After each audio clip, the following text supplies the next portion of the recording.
Hi everybody, good afternoon. So I've been spending a long time, this is probably going to be a short video because I've been spending a long time trying to edit and upload stuff, and right now my phone is like saying that I have like low, what do you call it, low storage, so it's like let me choose the days that I want to start working on. And so I'm working on those days and then have like a whole list of the highest file that I have to the lowest file that I have. So I'm like trying to, so if the content is like a little bit weird, where if you guys watch on YouTube and stuff, like if you're new here, this is probably brand new for you. Then if you're a regular, then you guys probably know how I do some stuff. But when my phone usually gets a low storage, then I start editing and uploading by days, and then start uploading stuff or transferring stuff by the lowest to highest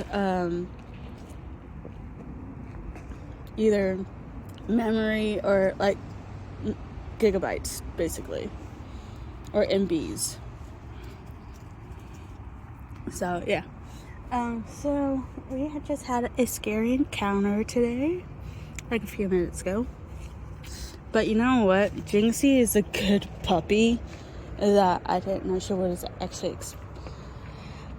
Sometimes you don't know what to expect with her, you know? So we just got back from QT getting drinks and stuff, and we usually, when we come back, we either do two things. Okay, we either let her run around in this nice little backyard of hers first, and then let her go for a car ride so she can start cooling down a little bit faster. With the car's AC unit that it has, or AC that it has. And then sometimes if she doesn't feel like going outside first, sometimes we will do the car ride first, and then car ride first, and then she can run around and get some built up energy or bottled up energy that she has out, and then go back in so she can then she falls asleep afterwards.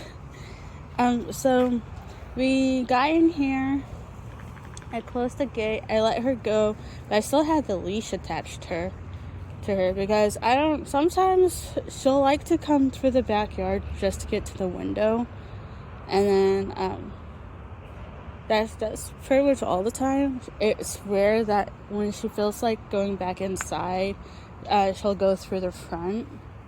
But majority of the time when she wants to go inside, she's starting to dig now. Jeez Louise.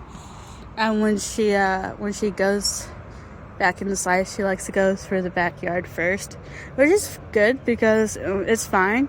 Because sometimes you can tell if she wants to stay a little bit or not. Because once we get to this gate, she'll either continue and go through the gate to get to the window, or she'll stop at the gate. And if she stops at the gate, that means she wants to stay out here for a while and to run that energy off. So what happened was, so we came in and I let her go, and she usually she walks with me, and so she was walking with me till we got to here.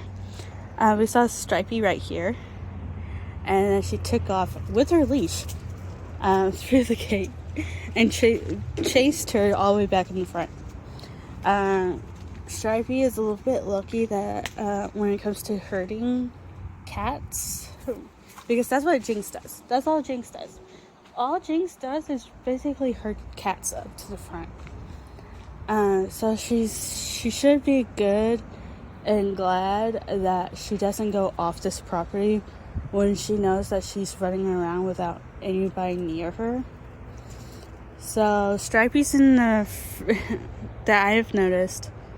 Because I was yelling towards Jynx, telling her to stop and stuff. Luckily, before anybody's concerned, yes, both animals are okay. Jynxie's okay. She didn't get beaten up by Stripey. Stripey is okay as well. They were basically chasing each other. Stripey's a little bit faster than Jynx, unfortunately. Or no, actually it is fortunate.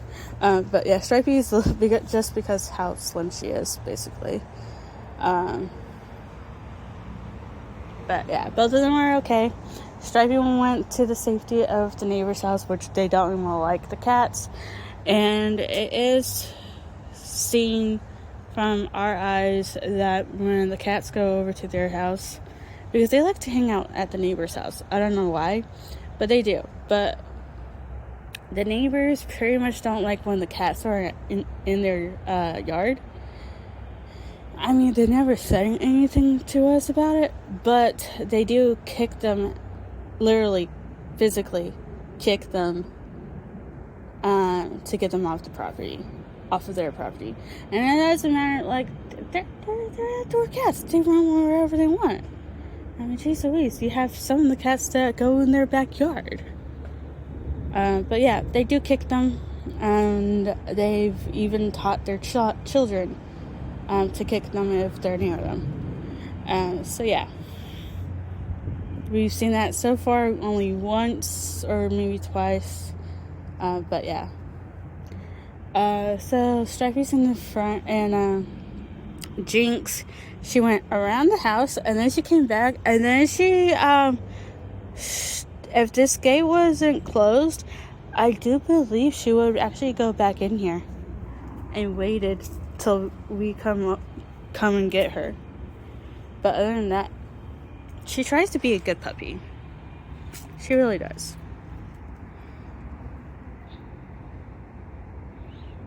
And also, I'll probably put a screenshot. I've been calculating because my sister has been telling me about places that she wanted to go visit and try. So I have screenshotted the list of what I'm budgeting with what I make. And of course, we got the merch store first, and the stuff that I need for the money for that. So the merch store can start making money as well. And let's see. I think I have some other stuff too. So yeah, some fun things that we're probably gonna go and do, and I can't wait to take you guys with me. Now with the Twilight trip, I asked my sister today, because we are actually taking a quote-unquote Twilight trip, because she got so excited when I told her about it. And so we're probably going to stay at the Swan's residence for at least 2 days. And then we heard I don't know which location it is, but there's technically 2 Cullen houses. There's one house, and it's a bed and breakfast for both of them, I think. But there's one that's based on what the depiction of the books, what the books are depicting of the Cullen house, and then there's one that's what the films have portrayed the Cullen's house.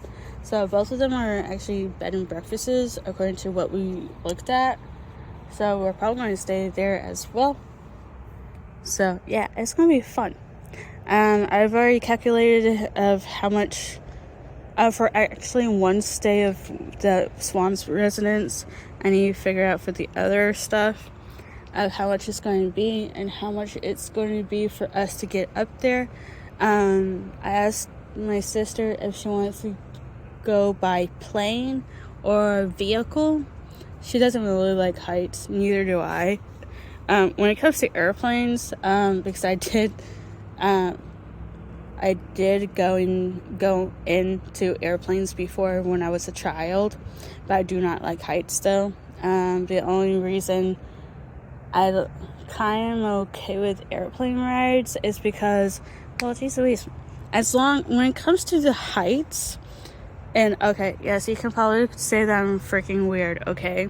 When it comes to heights, I don't like the heights whatsoever, but I like to sit near the window, and as long as my feet is touching something, then I should be okay. And plus, there's movies that they always play.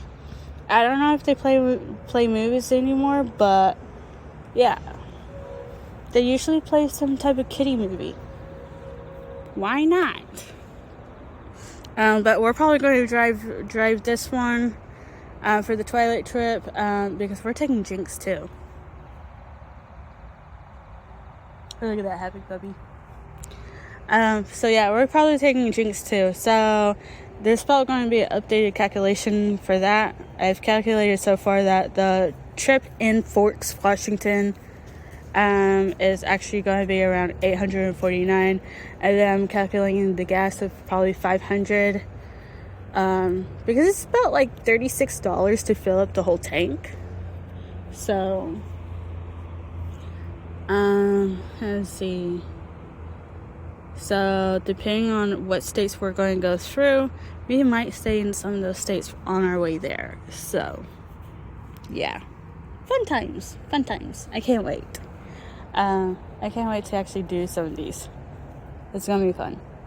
So, we're going to work hard so we can do all these fun stuff for you guys.